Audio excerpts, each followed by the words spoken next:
አቶ አምናን በደስታው ቀን ምን ገጠመው? አቶ አምናን የአባቱን እጅ ቆርጦ የተላከለት በሲፈን በኩል ነበረ። ሲፈን የወይዘሮ ሰማሃትን ድብቅ ምስጢሯንና የአቶ አምናንን እና የአባቱን በደንብ ታውቃለች። አሁንም በተጨማሪ የወይዘሮ ሰማሃትን የድሮ ምስጢሯን እያጣራች ትገኛለች። አሁን ላይ የአባቱን በካርቶን አሽገው የተቆረጠ እጁን የተላከለት በሲፈን በኩል ነው። እናም የሰርጉ ፕሮግራም ወይም ደግሞ ሳይፈልግ ሳያስበው የተፈጠረበት ትልቁን ችግር አሁን ላይ ቤሊልን ለማናደድ ብሎ ከጀሪ ጋር የቀለበት ፕሮግራም በሚያስርበት አጋጣሚ አሁን ላይ ሲፈን እንግዲህ ለዛ ለከባድ ሰውዬ በመላክም ለአቶ አምናን ጥላት እጁን ቆርጦ የአባቱን እንድልክለት አደረገ። አቶ አምናን እያየውን ነገር መቋቋም ሲያቅተው ራሱን ስትወደቀ። አሁን ላይ ጄሪ በድንጋጤ ዊ እያለች እያለቀሰች ትገኛለች። አቶ አምናን የሚያደርገው ግራ ገባው። ቢያለቅሱም ምንም ቢሉ ምንም ሊፈጠር አልቻለም። አሁን ላይ የተፈጠረው ነገር ለሷ አስደንጋጭና ከባድ የሆነባትም ቤሊል ነገሩ ግራ ተጋባች።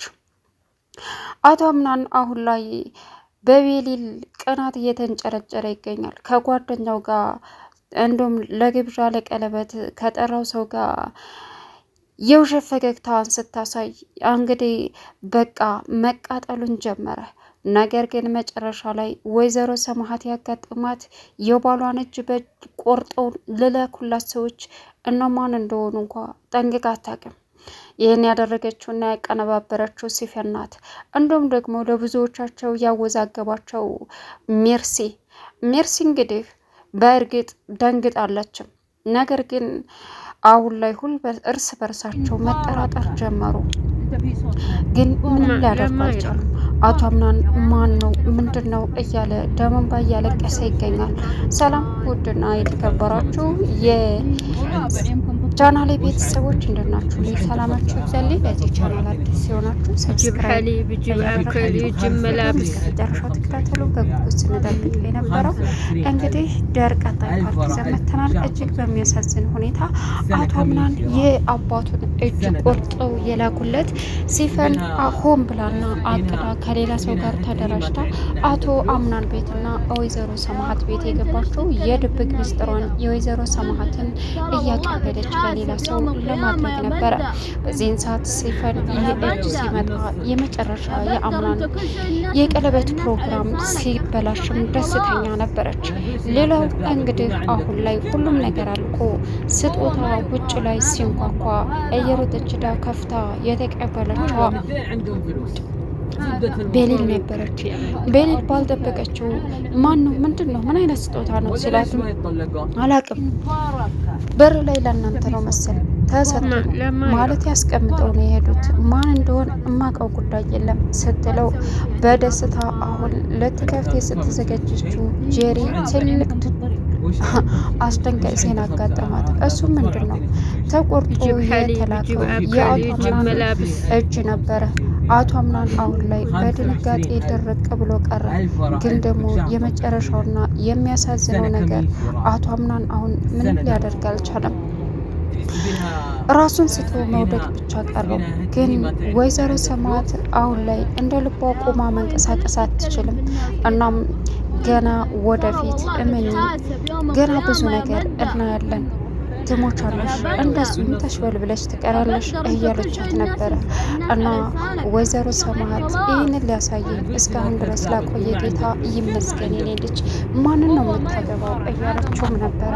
እዚህን ሰዓት ሁላቸውም በጭንቀት ነበሩ። አቶ አምናን እንግዲህ አሁን ላይ ቤሊልን ለማናደድ ብሎ በሚያሳዝን ሁኔታ የማይፈልገውና ምርጫው እያደረገ ጄሪ እንደሆነች ለወይዘሮ ሰማሃት ሲነግራትም ጄሪ የትኛው ነው ስትልም ለካ እሷን መረስተሻታል እማዬ እኔ እኮ ይሄን የማደርገው ላንቺ ብዬ ነው። እናም ሰርግ ግርግር አያስፈልግም ስላት ወይዘሮ ሰማሃት እንደ ልጄ እኔ ብኜ አንተን ሸፋ አድርጌ መደገስ እና መዳር ነው የምፈልገው የሰውን ግርግር እኔ አልፈልገውም ማለት እባክህ ልጄ ለምን እንደዚህ ሳስቸኩሉ ይህን ውሳኔ ልትወስን ያስገደደ ነገር ምንድን ነው ስትለው እሱም ይህን እኮ ማደርገው ለራሴ ብዬ እና ከጀሪ ጋር ልትጋባ አዎ በወሰንኩ ውሳኔ ደስተኛ ነኝ እናቴ ሲላት ወይዘሮ ሰማሃት ይሄንን አምናንን አይደለም አለች። እማዬ ትፈልጊያለሽ ከዚህ ወጣ የምትፈልጊውን አልነበረም እባክሽን ሲላት አንተ ደስተኛ ከሆንክና ልብህ ያለህን ነገር አድርግ በማለት ወይዘሮ ሰማሃት ፈቀደችለት። አቶ አምናን አሁን ቁርስ ጀሪን ቤሊን ቁጭ በይ እና ቁርስ በይ አብረሽን አለቻት። የምትፈልጉን ነገር አለ ስትልም ሜርሲ በዚህን ሰዓት አይ አላስፈለገኝም መብላት አልፈለግም አለች። እሺ በማለት እንግዲህ በሚገርም ሁኔታ መለሰች አላት። ይኸውልሽ ቤሊ ዛሬ جيب حليب جيب أكل يجيب ملابس በደንብ ቤቱ ይጸዳ አላት። እሺ አለች። በዚህን ሰዓት ለወይዘሮ ዛህራ ሄዳ ቤሊ ነገረቻቸው። ወይዘሮ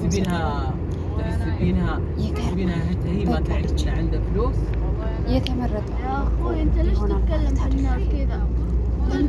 ترى والله تتحاسب يوم القيامة يا بندر ከዚህ መሄድ يا بندر انت كل شيء الناس على لسانك خلاص ተግበረሻል፣ አድርገሻል፣ ፈርተሻል፣ ተሸንፈሻል።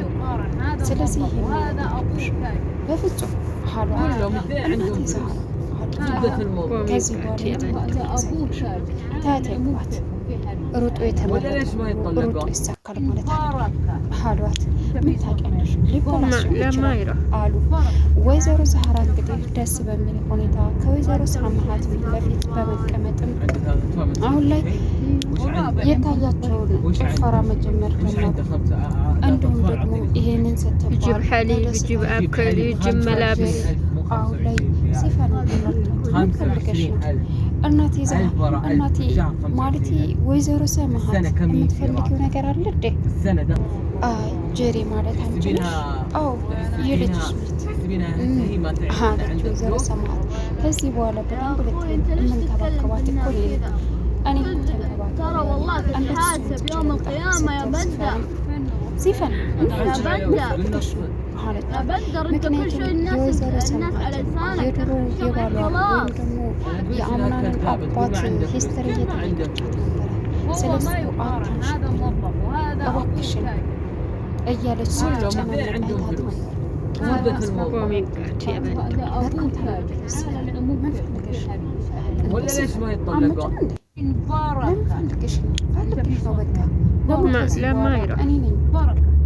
የልጇ ሚስት አማቴን የመንከባከብ ግዴታ ያለብኝ አለቻት።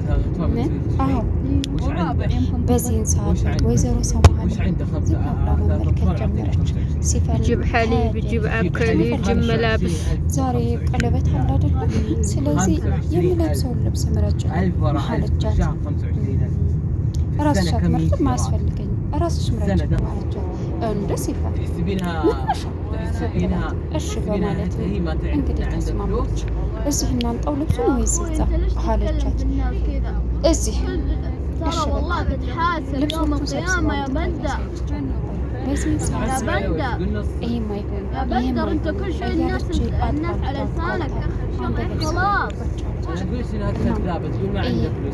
አለቻት። በዚህ ሰዓት በቃ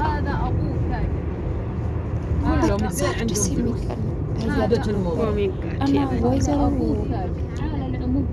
ሚርሴ በቃ ጓደኛዬ አሁን ባልና የወንድሜ ሚስቶች ማለት ነው እያለች አንድ ነገር ተነገረች።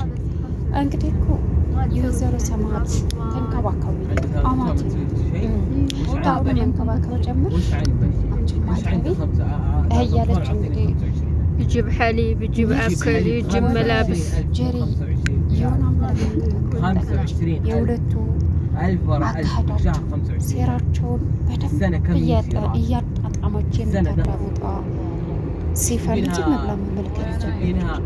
ከዛም ደነገጠች። የምትሆን ግራ ገባት። ቀጠለች። ዝም ብለሽ እኮ ነው የምታስወሪው አለቻት። ያልሆነ ነገር ዝም ብለሽ እያስወራሽኝ ነው ስትላት መለሳለች። ሲፈን በዚህ ሰዓት በሚገርም ሁኔታ መጨፈር ጀመሩ እና እናትየው መጣች። ሁላቸውም ተሰበሰቡ። ወይዘሮ ዛህራ ሴቶቹን ለማስቀናት ሜርሲ እየጨፈረች ስለነበረ እያለች የሞሽ እያለች እንግዲህ ሜርሲ ታላግጠባቸዋለች በወይዘሮ ሰማሃትና በወይዘሮ ዛህራ። ከዛም ወይዘሮ ዛህራ ይቃጠሉ ይናደዱ ብለው ያደረጉት ነገር يجيب حليب يجيب أكل يجيب ملابس ቤሊ 25,000 ورا 1000 في الشهر 25,000 ደስ አላት። السنة كم يجي راتب መሰለች السنة ده የውሸት ፈገግታ تحسبينها ቤሊ حتى هي ما تعرف ان عندها فلوس ፈገግ እያለ ማየት ጀመረ። ጄሪ ምንም መስራት ترى والله تتحاسب يوم القيامة يا بندر. ቤሊን ለማናደድ ብሎ يا بندر ከቤሊ يا بندر انت كل شيء الناس على لسانك. እሷም ጨምራ መጨፈር ጀመረች። تقول ما عندها فلوس كيف ما عندها فلوس ወይዘሮ ዛህራ አሁን ላይ እንደፈለጉ እንደተጨፈረላቸው كلهم اثنين عندهم فلوس ያምሩበት በጣም ደስ የሚል አለባበሷ፣ ግርማ ሞገሷ፣ ሁሉ ነገሯ ولا ليش ما يطلقون ለየት ያለ የአለባበስ ስነ ስርዓት ያለው ልብስ ስለለበሰች لما يروح በጣም ደስ ይል ነበር። ወይዘሮ ما تسوي شيء عند ذات اطفال. እንግዲህ ሰማት በወይዘሮ ዛህራ ፈገግታ በሁሉም እያሉ ማልቀሳቸው በደስታ የደስታ يجيب حليب يجيب أكل يجيب ملابس ሲፈን ሁሉንም ነገር ከላይ ሳቅ እያለች ግን ደግሞ ያቀደችው እቅድ እየተሳካላት ነበረ።